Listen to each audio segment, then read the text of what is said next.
Queridos irmãos internautas que nos acompanham, estejam todos amparados no amor do Cristo, que nos guarda a todos, para estes instantes em que, debruçados sobre o seu Evangelho, em particular, para buscarmos nele a sustentação para este tema,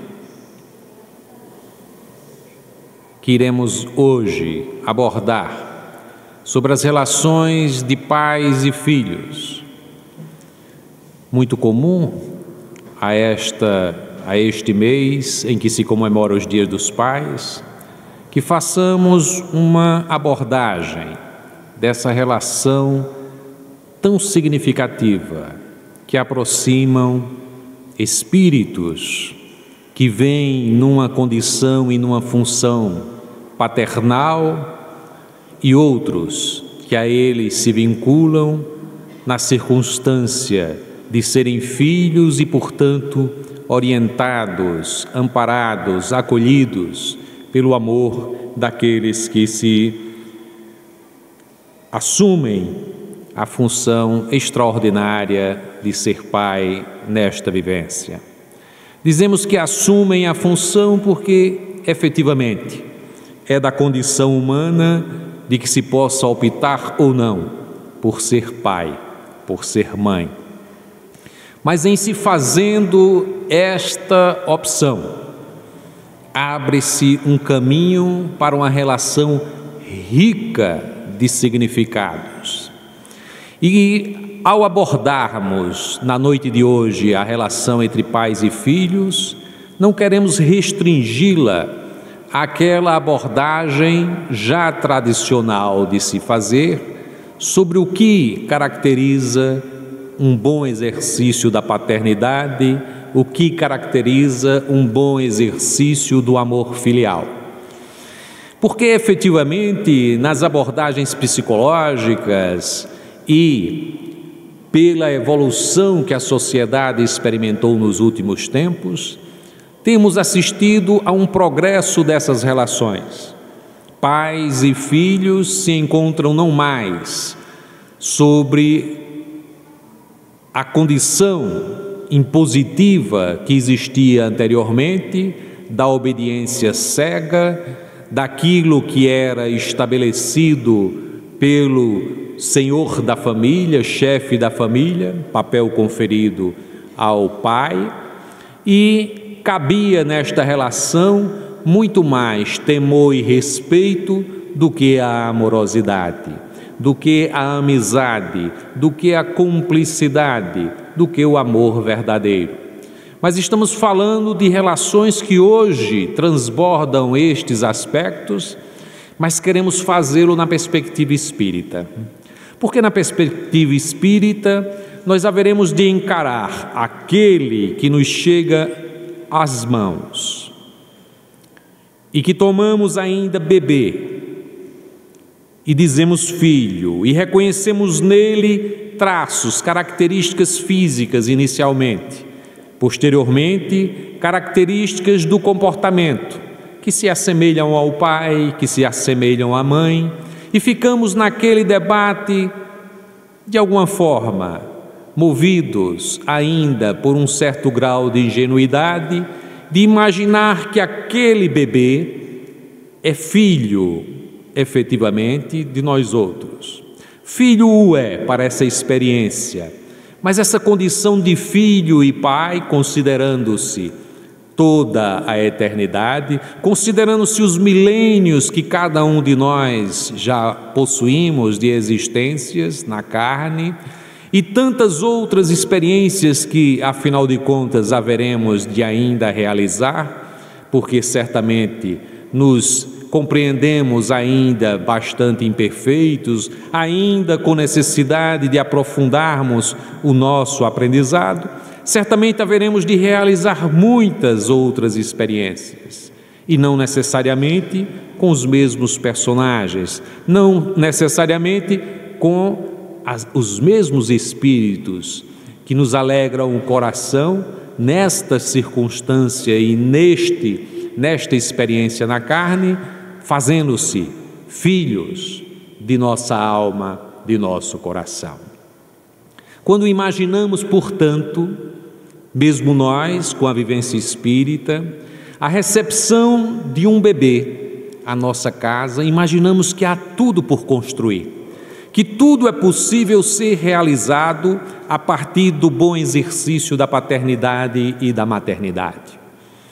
Se assim o pensamos, e aquele espírito que chega aos nossos braços é um espírito afim, é um espírito que jornadeia conosco há muito tempo e, portanto, estabelece conosco laços de amizades profundas, certamente que poderemos imaginar: olha que maravilha de relação que estabelecemos, que amorosidade que existe entre nós, como somos parecidos, como sonhamos os mesmos sonhos, como Deus foi bom para mim, de me trazer esta criança aos meus braços, e que eu posso acompanhar e ver os seus passos e perceber que evolui conforme as minhas melhores expectativas. Mas nem todos os casos se apresentam desta forma. E se temos o conhecimento da doutrina espírita, tanto mais isso fica evidente, porque já nos é revelada de que a experiência na carne se reveste de uma função educadora, curadora, porque aqui estamos, e particularmente no caso da Terra, que é um mundo de provas e expiações, para depurarmos diante dos erros do passado e para nos instruirmos, aperfeiçoarmos-nos, não só do ponto de vista intelectual, mas também do ponto de vista moral. E este aprofundamento se faz também com aqueles espíritos que nos chegam como credores dos erros do nosso passado. É por isso mesmo que muitas vezes encontramos filhos que se mostram rebeldes.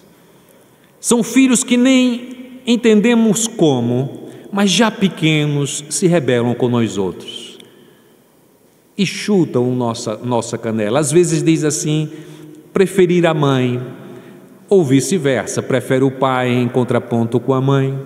Mas há um distanciamento, há como que uma repulsa, e a pessoa fica: como é que isso pode acontecer? Eu o cubro com tanto carinho, com tanto desvelo, e há essa repulsa desse filho. São vários os casos em que isso acontece.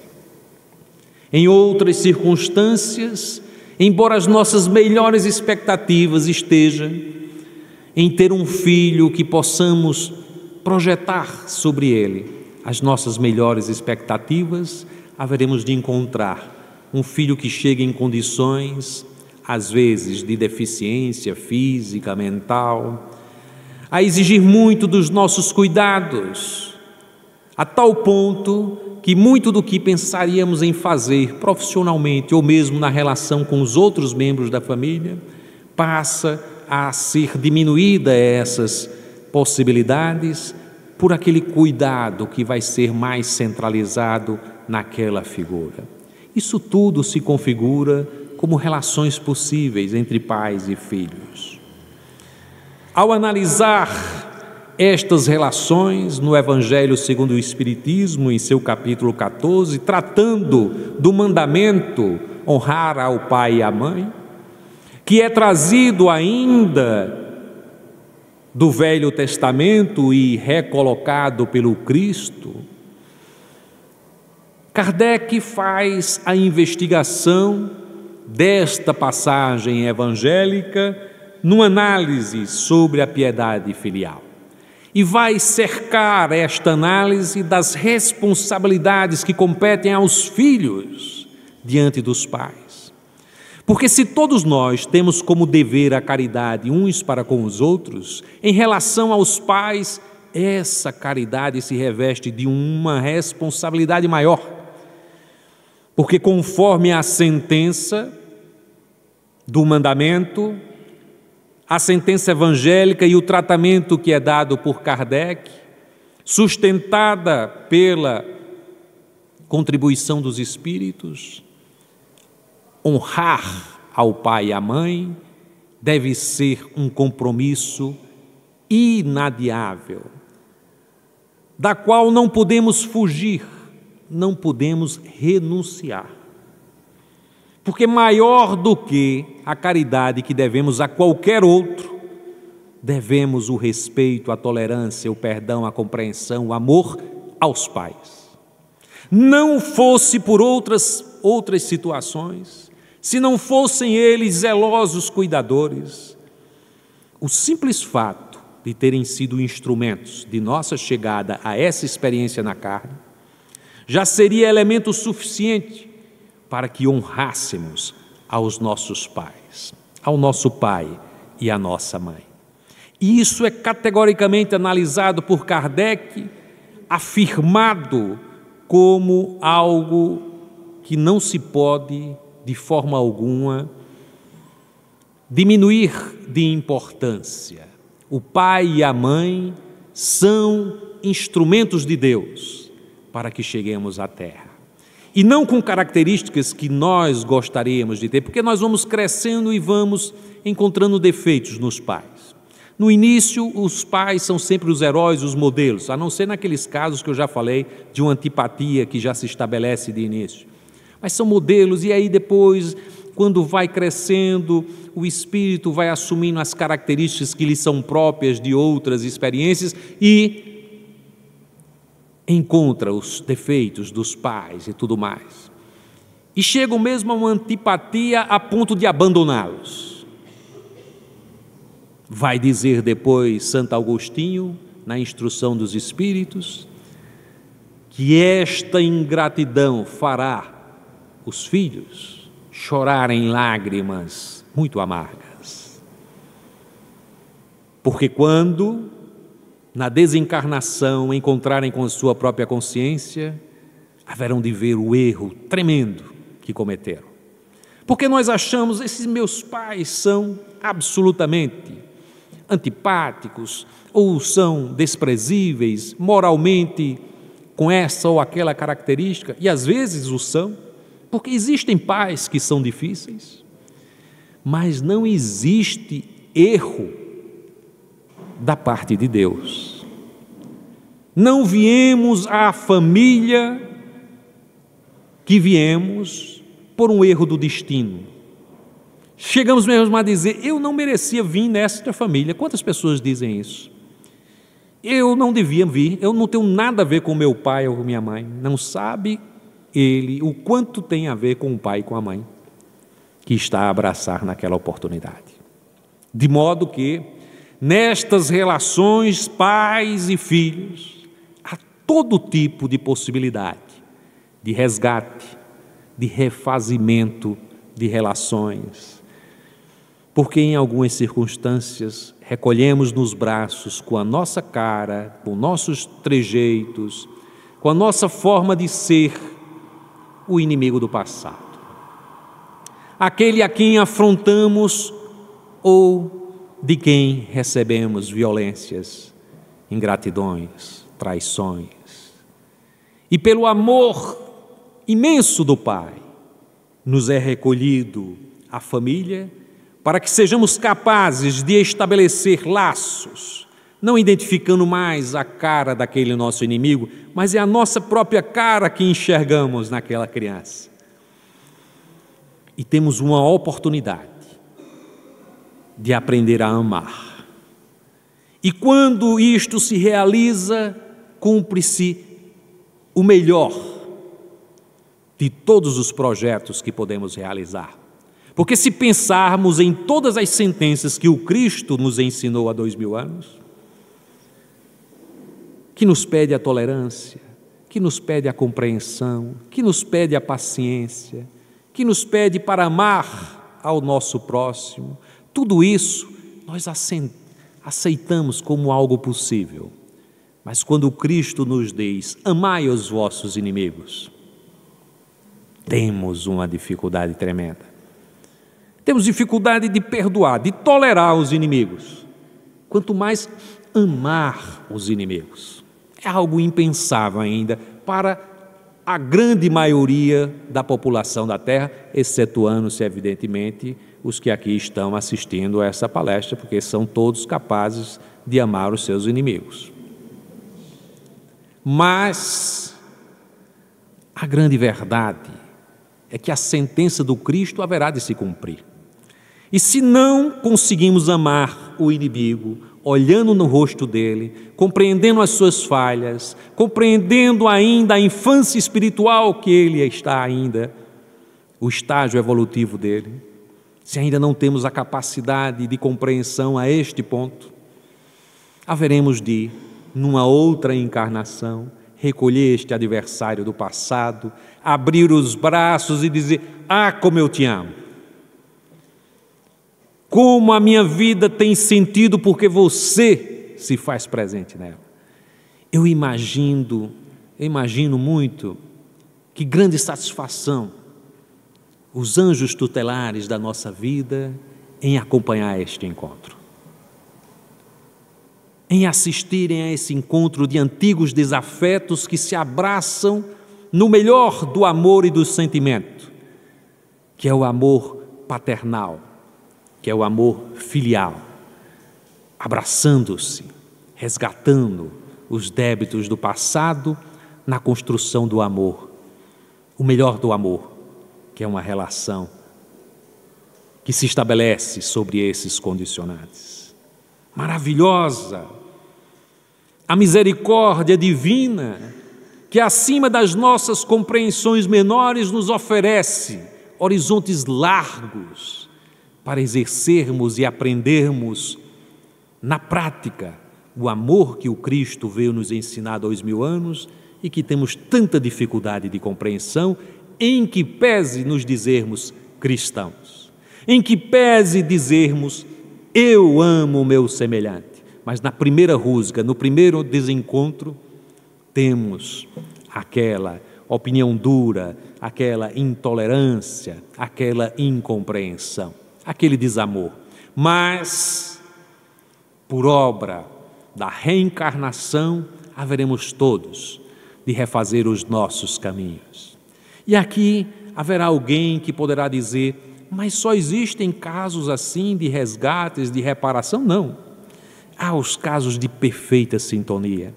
Há os casos de companheiros de várias existências que se encontram e que reestabelecem compromissos, projetos, aqueles projetos adiados por uma necessidade de se estabelecer uma missão num ou noutro setor da vida, mas aí se encontram novamente. E como esse encontro é belo, como é possível, pelo olhar, observar a semelhança de propósitos, aquela alma que poderíamos dizer algo que já se tornou comum na consideração, aquela alma gêmea do nosso coração, aquela alma que toca profundamente a nós mesmos. Eu tive a oportunidade de ter uma alma muito querida próximo de mim e recolhia como um filho. E esse filho me fez enriquecer uma jornada junto a Márcia, com mais 2 outros filhos. Ele era o filho do meio, o meu querido e inesquecível André. Digo era numa construção absolutamente inadequada. É o meu filho do meio. Porque exatamente não se perderam os laços e não se perdeu a relação amorosa, criada em tantos séculos de relações que nos ligam profundamente. Queria hoje falar desta relação para exemplificar a condição de pais e filhos. E aí pedir perdão aos meus outros queridos filhos, Gabriela e Caio, para centrar a exposição nesta relação minha e de André. todos os filhos que nos chegaram, assim como de fato ocorre, chegam às nossas mãos.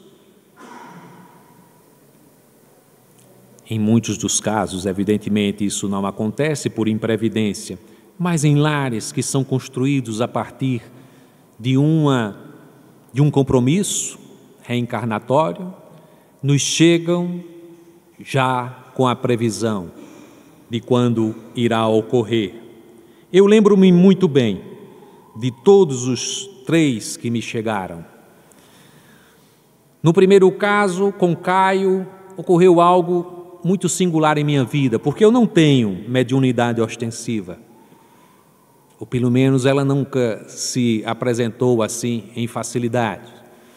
Mas neste dia, estava morando no Piauí e vinha visitar os parentes aqui em Campina, estava com Márcia na casa da minha sogra, e neste dia em particular, Márcia dormindo ao meu lado, eu despertei e vi que tinha alguma coisa se apresentando à minha frente, algo assim com tons leitosos, uma cor transparente, e alguma coisa ia se formando a partir daquela imagem embaçada. E depois eu fui percebendo que era o formato de um feto, e depois esse feto foi transparecendo no formato de um bebê masculino. E eu fiquei assim muito impressionado. Depois aquela imagem foi se dissolvendo, eu fiquei tão impressionado que eu não consegui dormir mais à noite. E no outro dia falei para Márcia: Márcia, tu estás grávida, e é um menino. E ela disse: tu está louco, não tem nenhuma possibilidade disso ter ocorrido. Já tinha ocorrido no Piauí mesmo, e a gente estava aqui em Campina Grande. E depois, há algum tempo, ela foi fazer os exames e certificou-se. O caso de ser filho, só depois de 4 meses, obviamente, só pudemos saber depois. Mas houve esse caso. No caso de Gabriela, que foi posterior, Gabriela teve um problema, que era a mais nova, é a mais nova, ela teve um problema sério, porque quando foi... Também disse a Márcia: você está grávida e é a nossa menina. E ela estava com muita dificuldade de engravidar. No caso dela e de André, tinha muita dificuldade. Eu dizia: você vai ter, e é a nossa menina que vem dessa vez. E ela teve um problema mais grave, porque Márcia teve uma ameaça de aborto e ficou tênue aquela ligação. Era um fiozinho ligando a placenta. E chegou mesmo no hospital, a médica já ia fazer a curetagem, e aí o médico estava de plantão, e aí a médica, quando chegou, disse: não, espera aí, vamos fazer mais um ultrassom, e ali estava. Mas isso, eu estava em Recife fazendo doutorado e soube dessa história lá com Márcia, e quando eu soube, fiquei muito consternado, estava à noite, e eu disse: eu vou para Campina, e Márcia: não venha. Eu estava realmente muito cansado. Eu digo, entre ir e vir, eu já estava me preparando para vir para Campina, e aí eu disse: eu vou orar. E orei tão profundamente que devo dizer que foi a vez em que eu tive a minha oração mais sentida foi essa. E foi uma oração inicialmente para Jesus e depois para ela. E vejam que eu não falava meu filho ou minha filha que vem, eu dizia: minha filha, venha, você vai ser muito bem recebida, amorosamente recebida. Qualquer coisa que tenhamos no passado será desfeita por muito amor que haveremos de ter nesta relação. E aí meu coração foi ficando completamente em paz. E naquela oportunidade, eu tive tanta certeza que não iria acontecer nada com Márcia, que eu disse: eu vou seguir o conselho de Márcia, e não viajei ali de madrugada. E no outro dia, viajei, vim acompanhar Márcia, e foi uma gestação extremamente cuidadosa que tivemos com ela, mas em nenhum momento eu tive qualquer dúvida de que ela iria nascer, porque aquela oração me dizia que ela iria vir aos nossos braços. No caso de André, que era o do meio, ele nos chegou num instante muito difícil, porque foi um instante em que minha mãe Minha querida mãe, ela foi, portanto, uma infecção bacteriana no ouvido e daí gerou uma meningite e várias ocorrências. O certo é que ela passou 18 anos, ou 18 dias em UTI e a partir de então mais 15 anos em que ela ficou paraplégica, com todas as deficiências que a partir desta meningite lhe deixou com sequelas.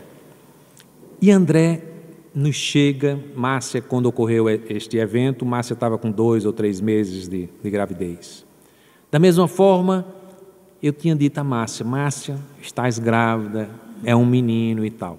Não sei o porquê, sabia disso e dizia categoricamente que era assim.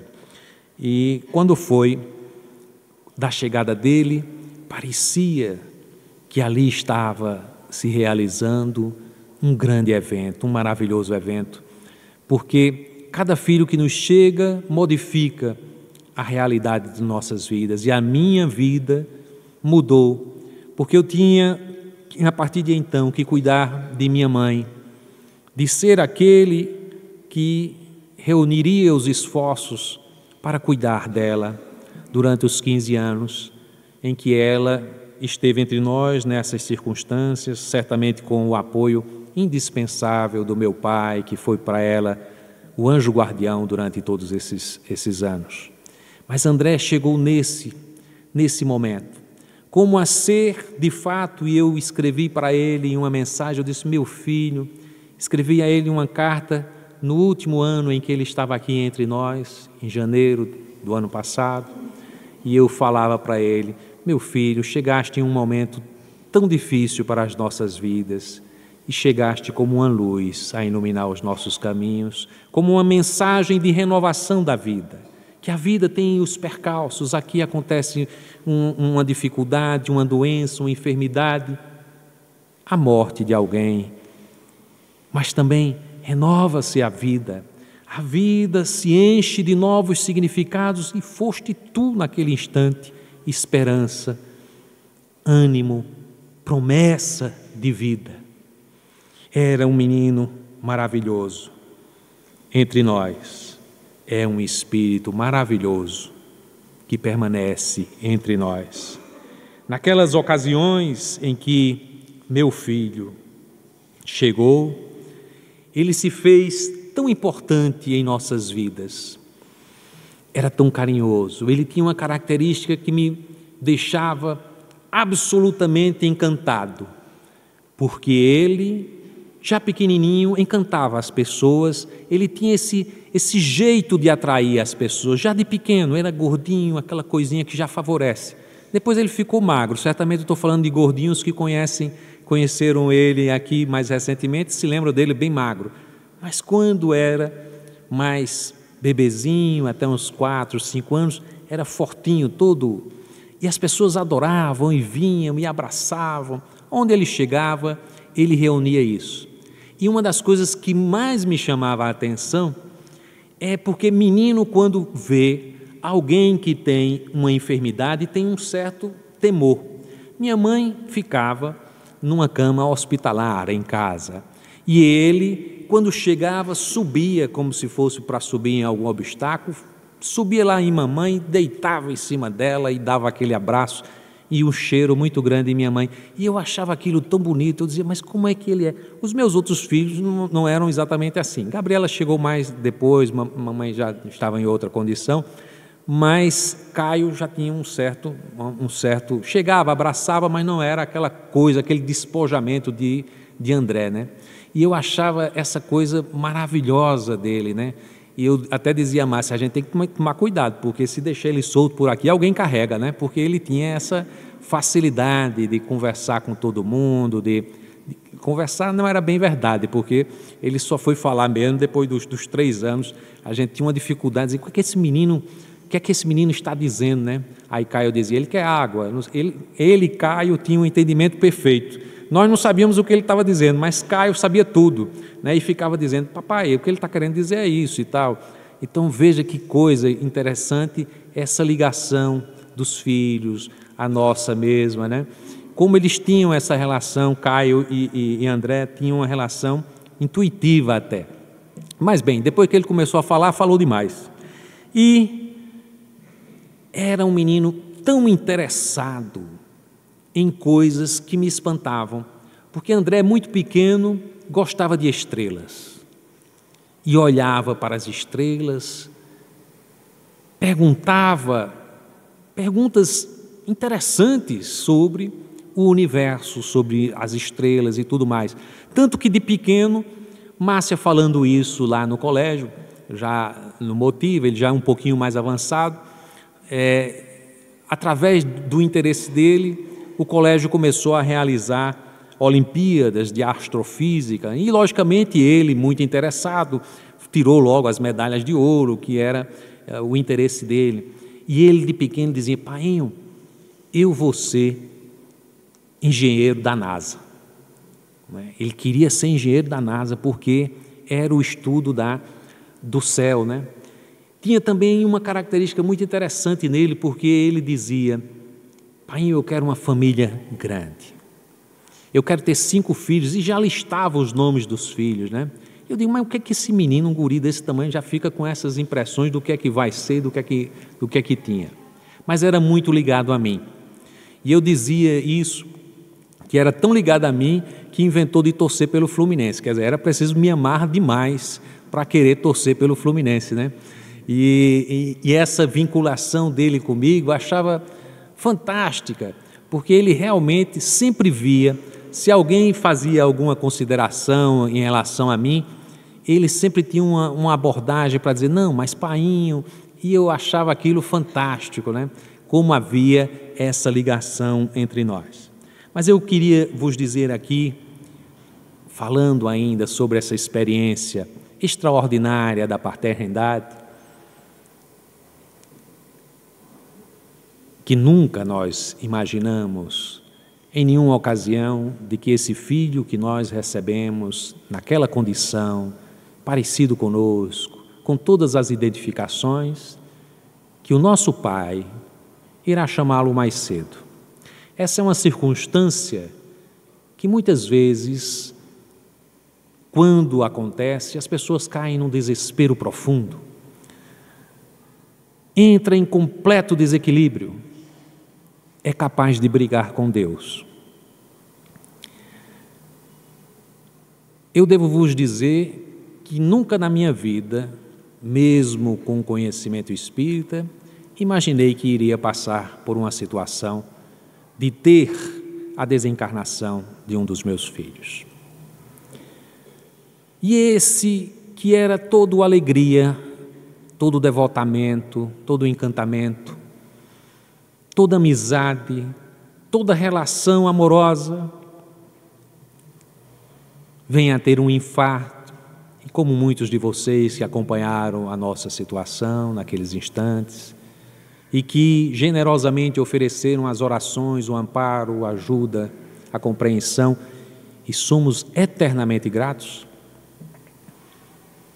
Sabem que passamos 40 dias nas UTIs daqui de Recife, e nunca em minha vida estive tão próximo do Pai. Chegava a dizer a Márcia, que dizia: minha filha, parece que às vezes estamos vivendo em 2 planos, porque estamos aqui agora convivendo com médicos e tudo mais, e daqui a pouco estamos em orações que parece que nos deslocamos. Naquela oportunidade, vários companheiros, colegas, amigos nos vinham com informações sobre ele, de que estava consciente e sabia da sua condição. Estava plenamente colocado nas mãos do Pai. E mais do que tudo, me encantava que ele estava acompanhado pela minha mãe. A minha mãe, que ele conheceu ali, bebê, subindo em cima da cama hospitalar. Era ela agora a recolhê-lo nos braços, instruindo sobre a sua situação, e me falavam sobre ela, e eu me encantava desta grande harmonia que o Pai nos oferece. Ele nasceu quando ela começou a vivenciar as suas dores, os seus resgates, e depois é ela a lhe ensinar sobre os momentos do testemunho. Que bela imagem nós poderíamos recolher desta minha mãe, nesta última experiência, amoroso Espírito que nos acompanha tão ternamente, recolhendo nos braços o meu filho, o seu neto, explicando as situações e sendo ela a desfazer os últimos liames que o ligavam ao corpo, para que pudesse ele estar plenamente consciente das condições em que se realizou o seu desencarne. E quando chegamos àquela condição do velório, era eu pai e era ele meu filho. E continuávamos pais e filhos. Porque imaginamos que essa relação é a relação que se conclui com a desencarnação. Continuávamos juntos. Eu ali amparado pela espiritualidade que nunca nos abandona, para ter condições de resistir a 40 e tantas horas sem dormir, recolhendo certamente a generosidade dos amigos que ali estavam e recolhendo a vibração amorosa dele que ali estava.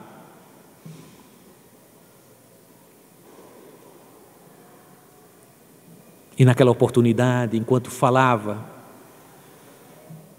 de que as pessoas imaginassem que havia sofrimento, havia beleza e justiça, porque nada que nos acontece não é presidido pelo amor e pela bondade infinita de Deus.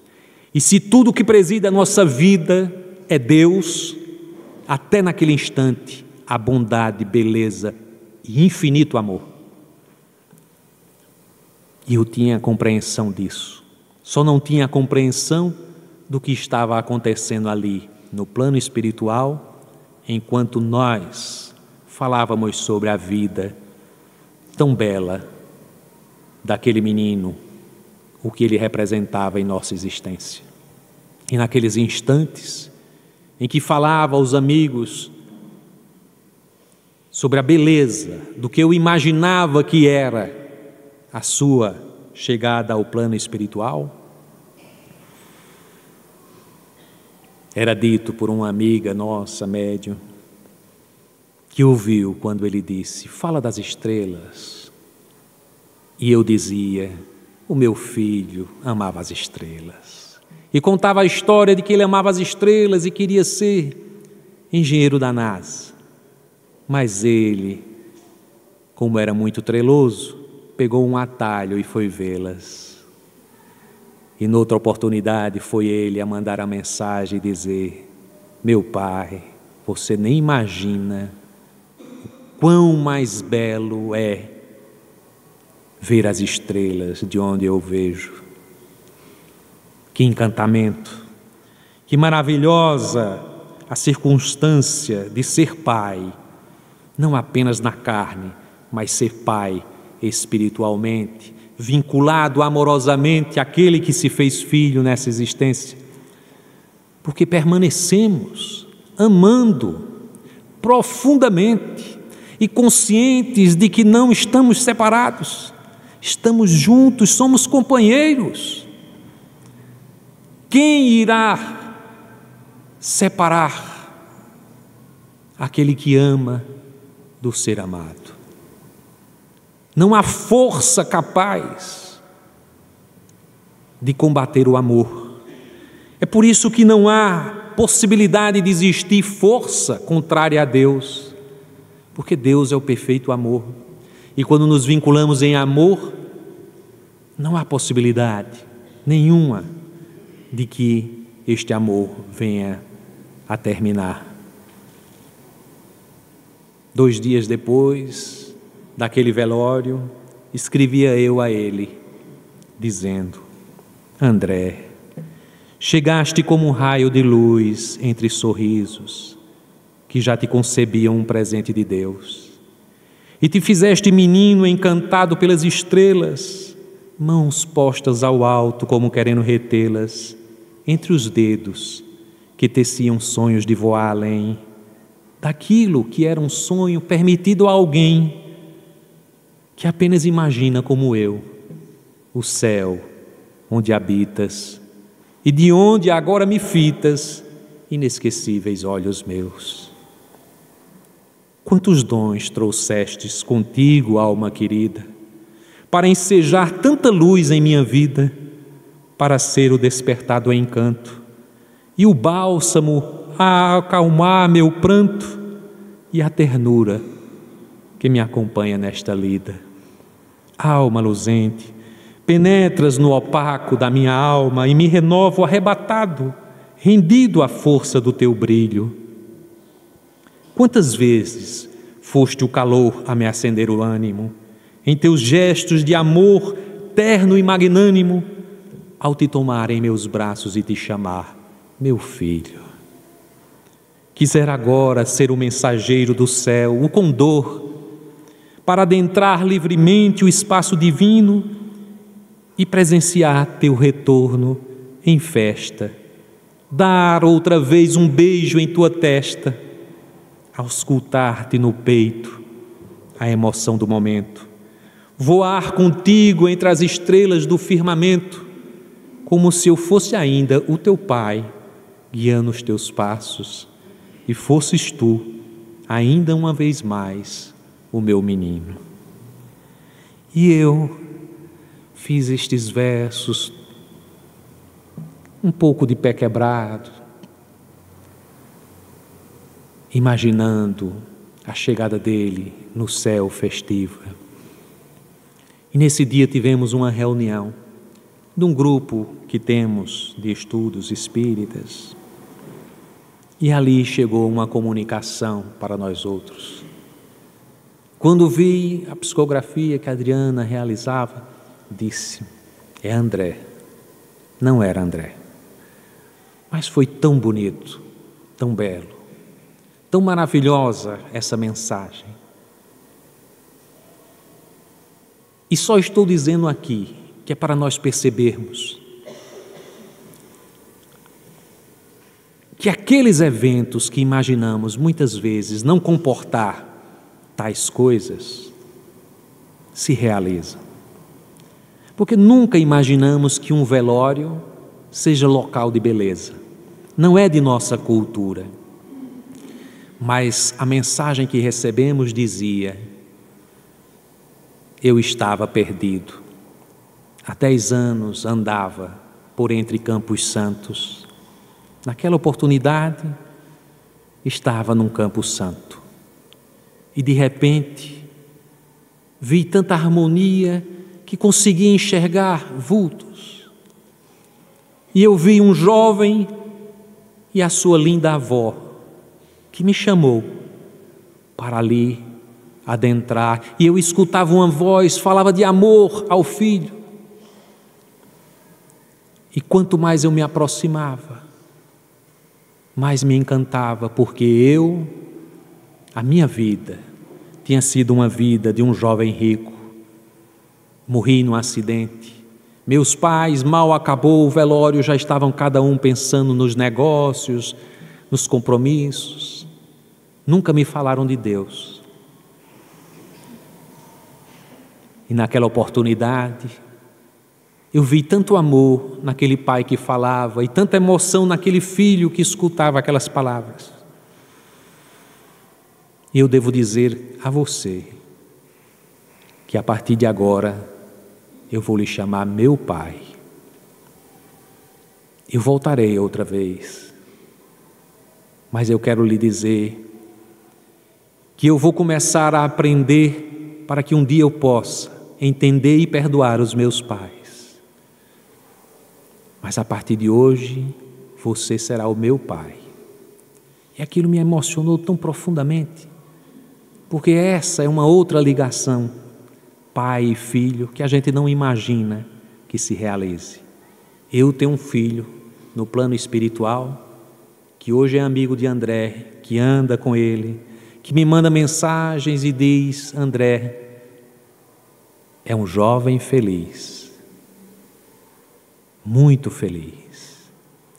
E com ele estamos estudando. E depois ele disse: eu e ele éramos amigos de muitas e muitas existências. E portanto, da mesma forma como ele me chama de pai, chama Márcia de mãe, eu também o chamo de filho. E nas minhas orações há uma oração para André e há uma oração para Jacques, como ele se apresentou, meu filho, no plano espiritual, que foi possibilitado se fazer esta ligação, que talvez existisse de outros momentos, por causa de um momento que aparentemente é de dor, mas que ele mesmo dizia era um momento de festa, de reencontro, porque aqui estamos nos despedindo de alguém que vai voltar aos braços tão queridos de outros, que o amam tanto, e o amam tanto, que amam em nome de Jesus. Eu estava programando terminar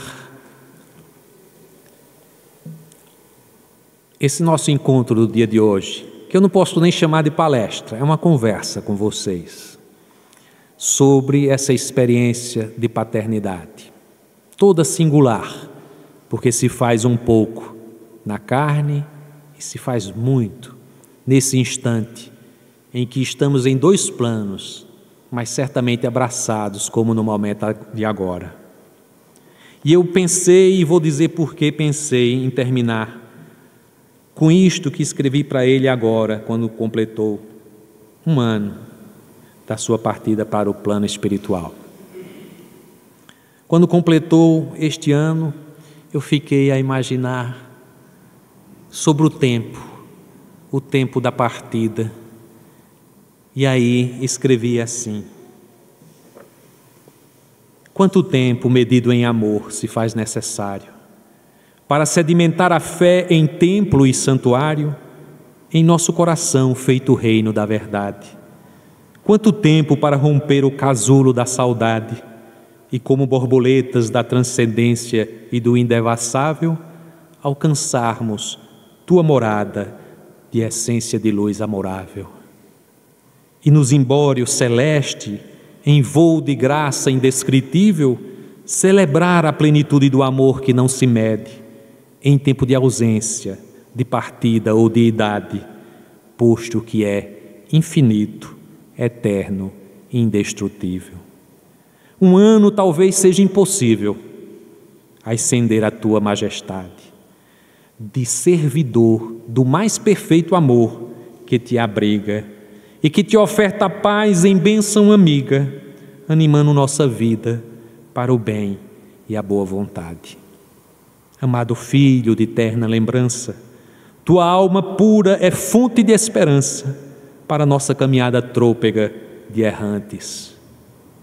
Sê tu a inspiração de nossa jornada, de redenção em plena alvorada das renovadas almas sempre amantes.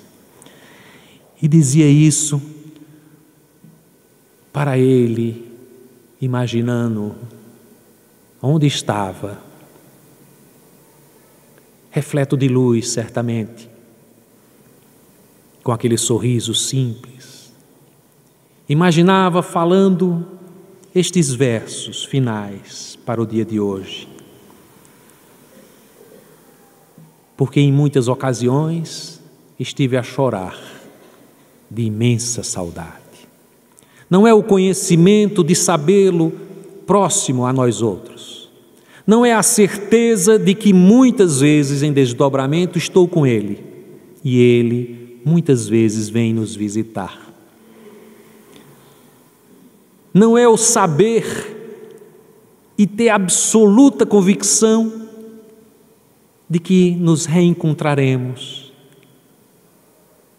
não só quando do meu desencarne, mas em outras experiências. Eu o sei, mas A saudade do contato, do sorriso, das brincadeiras, nos faz, de quando em vez, chorar. E uma vez eu mandei, nessas publicações de Facebook, dediquei a ele uma música, Tears in Heaven, Lágrimas no Paraíso, de Eric Clapton, que Eric Clapton tinha escrito porque o seu filho tinha falecido, caído de um edifício, acho que tinha uns 6 anos. E ele falava sobre isso, sobre as lágrimas que chegavam ao paraíso, sabendo ele que não tinha condições de estar lá no paraíso. E perguntava: se eu chegar no paraíso, você me reconhecerá? E eu mandei essa música para ele. E uma querida amiga me disse depois em resposta que em desdobramento alcançou e ele estava mandando a mensagem: diga a ele que as lágrimas chegaram ao paraíso. E mostrou a ela um quadro que fez. A impressão era de que eram cristais formando como que um coração, um terço. Havia uma construção belíssima. E ele disse: fiz com as lágrimas dele. Diga-lhe que as lágrimas dele chegou ao paraíso. Encantado de ter sido pai desse menino maravilhoso, que tocou tanto o coração das pessoas, que ainda hoje recebo mensagens. Às vezes é um menino, uma menina que passa pela universidade e diz: fui colega do seu filho. Guardo dele essa impressão, e nós ficamos encantados. Teve uma que disse: não acreditava mais em Deus. E ele chegou próximo de mim e veio me falar e acendeu o meu ânimo. Olha só, nem tinha a expectativa de que meu filho fazia isso. E outra que veio e disse: sabe, seu filho falava com tanto entusiasmo do grupo de estudo do Evangelho que você fazia. Ele dizia: não é porque é meu pai não, mas é ótimo o grupo. Vá fazer parte do Evangelho. Era meu filho sendo evangelista sem que eu percebesse, junto aos seus colegas. Tem tantas e tantas mensagens que nos chegam e nos mostram esse coração maravilhoso. E eu ali recebendo a inspiração na hora do velório, eu disse: Márcia, as pessoas aqui me acham ligados a Francisco de Assis e dizem: ele é franciscano. Alguns já me informaram que fui mesmo, mas não franciscano bom, franciscano que errei com ele e que tenho dívidas a resgatar, né? Mas o verdadeiro franciscano lá em casa era ele. Ele era uma figura despojada de tudo. Digo a vocês, o grande desafio nosso depois que ele desencarnou foi encontrar alguma coisa dele em casa. O que é que era de André? Não sabemos. Ele não guardava coisas, ele vivia despojado, completamente despojado. Era o meu franciscaninho, meu querido franciscano, que os que estavam aqui no início, antes da palestra, devem ter me visto em lágrimas, porque ele hoje está aqui. E eu ia terminar a palestra com aquela mensagem, mas eu quero terminar com as palavras dele. Painho, obrigado pela concessão da vida na terra. Obrigado pelos sorrisos, pelas palavras de incentivo. Pais e filhos, amores que retornam para novas construções. Desafetos que volvem para a necessária renovação. Todo o meu amor num abraço apertado, meu companheiro de tantos momentos em que estivemos juntos, na dor, na alegria, na certeza, na dúvida. Te amo, André Costa Miranda. Muitas bênçãos a todos vocês. Obrigado.